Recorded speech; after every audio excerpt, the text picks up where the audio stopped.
अब next question number 6 है in figure 6.33।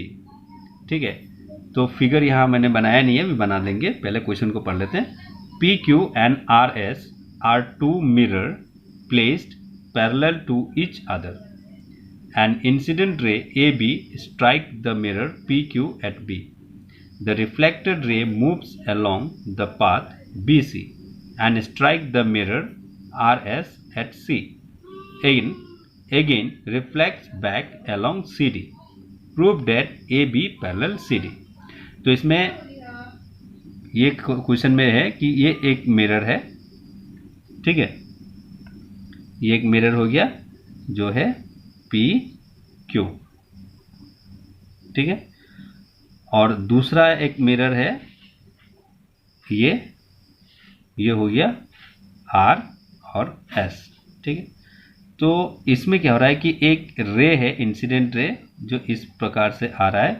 ठीक है, और ये स्ट्राइक होकर के इस तरह से दूसरा मिरर पर रिफ्लेक्ट हो रहा है, ऐसे करके, और फिर ये रिफ्लेक्ट हो रहा है, इधर से जा रहा है और इससे स्ट्राइक होकर के नीचे की ओर आ रहा है, और फिर ये इस तरह से रिफ्लेक्ट होकर के निकल रहा है। ठीक है, तो इसको जो है पॉइंट बी और ये पॉइंट सी हो गया।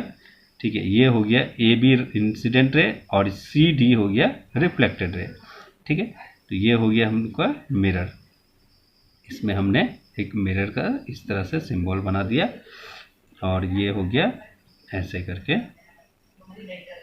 उसके बाद हम लोग क्या करेंगे कि यहाँ जो है हमें कंस्ट्रक्शन करना है, ये प्रूफ करना है कि ए बी जो है सी डी का पैरेलल है, ये प्रूफ करना है। ठीक है, तो इसके लिए हमें क्या करना पड़ेगा, एक कंस्ट्रक्शन करना पड़ेगा। क्या कि यहाँ से, ठीक है, यहाँ से एक रे जो है नॉर्मल रे हमें ड्रॉ करना पड़ेगा, जिसको हम एम कहेंगे, और फिर ये हो जाएगा एक नॉर्मल रे जिसको हम एन कहेंगे। ठीक है, तो अब ये वाला एंगल और ये वाला एंगल इक्वल हो गया, एंगल 1 इक्वल हो गया एंगल 2 का, क्योंकि ये नॉर्मल रे जो है इंसिडेंट रे को जो है एंगल को 2 पार्ट में डिवाइड कर रहा है। उसी प्रकार से ये एंगल 3 और ये एंगल 4, तो 3 इक्वल हो गया 4 का। ठीक है, तो यहाँ हम इसमें सबसे पहले लिखेंगे क्या, कंस्ट्रक्शन। सॉल्यूशन लिख के लिखेंगे हम कंस्ट्रक्शन। तो कंस्ट्रक्शन में हम लिखेंगे क्या, draw B M perpendicular to किसका, पी क्यू का। ठीक है, ये जो बी एम है ये पी क्यू का परपेंडिकुलर हो गया।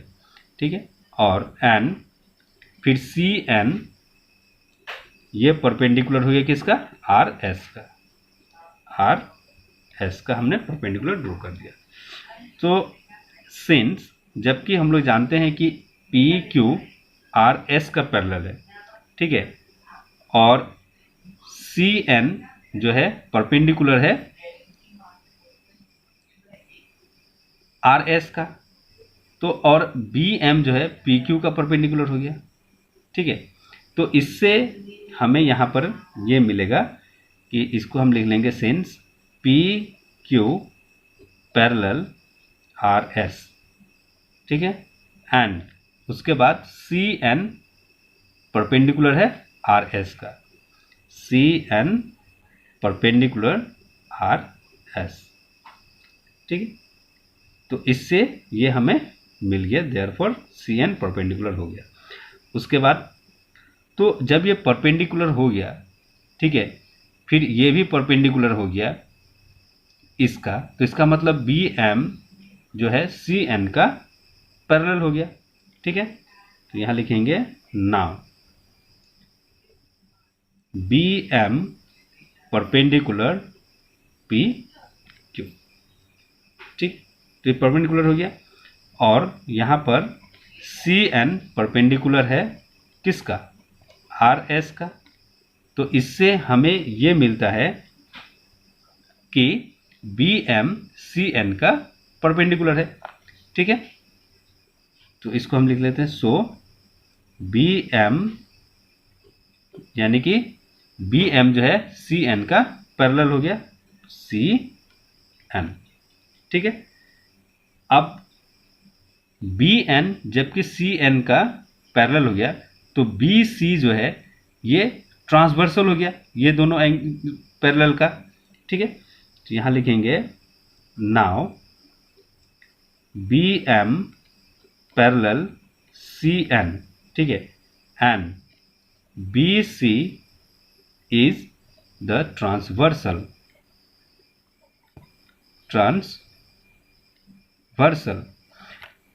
तो ये ट्रांसवर्सल हो गया। तो देयरफॉर क्या हुआ कि एंगल 2 इक्वल हो गया एंगल 3 का, angle 2 is equal to angle 3। क्यों हो गया? क्योंकि ये अल्टरनेट है, अल्टरनेट इंटीरियर एंगल्स से ये इक्वल हो गया, ठीक है। लेकिन बट अब यहां पर ये दिया हुआ है एंगल 1 इक्वल दिया हुआ है एंगल 2 का और एंगल 3 दिया हुआ है एंगल 4 का, ठीक है।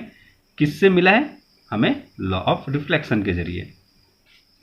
तो लॉ ऑफ रिफ्लेक्शन में क्या है कि इंसिडेंट रे जो है इक्वल होता है रिफ्लेक्टेड रे का, तो उसके हिसाब से ये हो गया angle 1 equal to angle 2 and angle 3 equal to angle 4।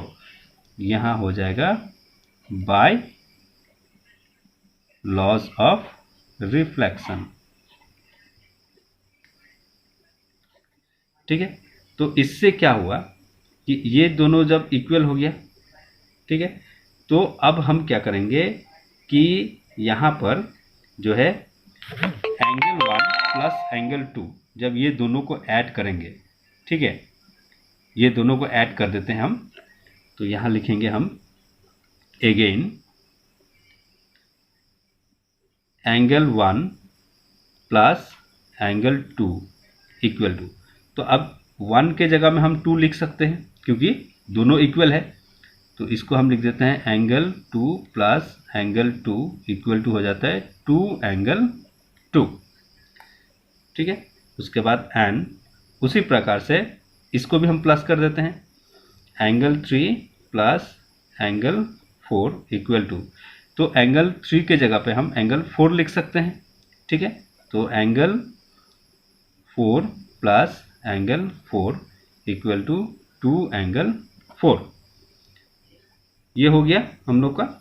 या हम इसको 3 भी लिख सकते हैं, एंगल 4 के जगह में हम अगर इसको लिखें तो एंगल 4, इसको एंगल 3 लिख देते हैं, ठीक है, तो एंगल 3 का लिख देते हैं, तो ये हो जाएगा 2 एंगल 3। तो इसको हम मान लेते हैं इक्वेशन 1 और इसको मान लेते हैं इक्वेशन 2।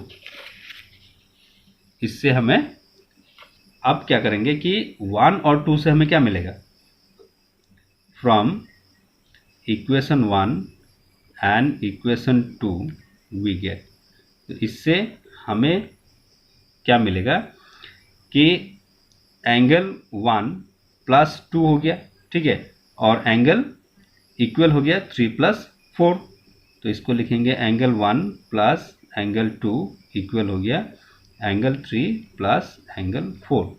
तो एंगल 1 प्लस 2 के जगह में हम क्या लिखेंगे 2 एंगल 2 लिखेंगे, तो ये हो जाएगा 2 एंगल 2 इक्वल टू 3 प्लस 4 के जगह हम एंगल 2 एंगल 3 लिख सकते हैं, 2 एंगल 3। तो यहाँ ये 2 और ये 2 हमने कैंसिल कर दिया, तो कैंसिल करके हमें क्या मिला कि एंगल 2 इक्वल हो गया एंगल 3 का, ठीक है। तो एंगल 2 जो है वो एंगल 3 का इक्वल हो गया। तो इसका मतलब हुआ कि एंगल जो है ए बी सी जो है वो इक्वल हो गया एंगल बी सी डी का, ठीक है। तो इससे ये हमें मिल गया, तो यानी कि ये दोनों इक्वल हो गया। तो इससे हम यहाँ लिखेंगे कि एंगल, इसको हम ऐसे लिख देते हैं angle A B C equal हो गया एंगल बी सी डी का, ठीक है। लेकिन यहां हम लिखेंगे but these are alternate angle. ये क्या है? अल्टरनेट एंगल्स है। तो alternate angle form when lines A B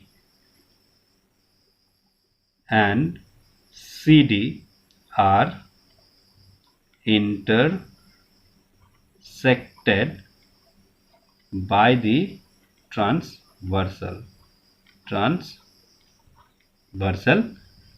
BC। तो ये जो लाइन्स है अल्टरनेट एंगल्स में फॉर्म होगा जब लाइन ए बी और सी डी इंटरसेक्ट करेगा BC के द्वारा। ठीक है, तो जब ये BC के द्वारा इंटरसेक्ट करेगा तो देयरफॉर AB जो है पैरेलल हो जाएगा CD का। Hence proof. तो ये हम लोग पे प्रूफ हो गया।